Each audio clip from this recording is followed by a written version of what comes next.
असल में नाज़रीन ज़रा नम हो तो मट्टी बड़ी जरखेज़ा था कि इसका मतलब ये है कि पाकिस्तान एक टैलेंटेड मुल्क है और उसमें ये इस वक्त मैं गुजरात में खड़ा हूँ। तो जो गुजरात भी जो तकरीबन ये टैलेंटेड शहर है। तो देश में जो जनाब के साथ मुल्क है जलालपुर जट्टा, वहाँ से तलाक रखने शहबाज, क्या नाम है जी आपका? शहबाज खान। शहबाज खान, ये पॉप सिंगर है क्या?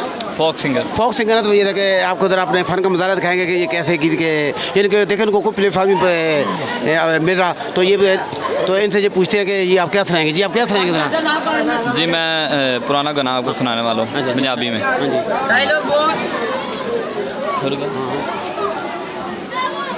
साजन प्रीत लगा के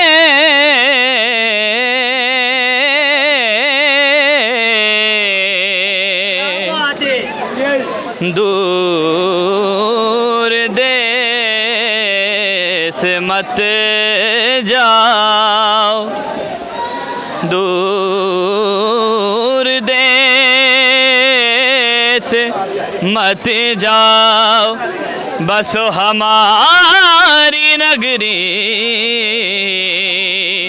मोहे सुंदर मुख दिखला जा,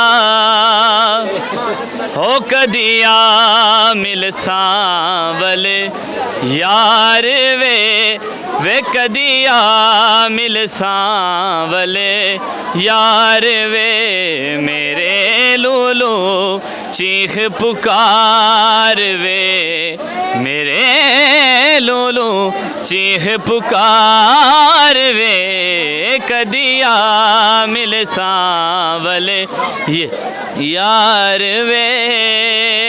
हाँ जी, देखा जी कि माशाल्लाह कितनी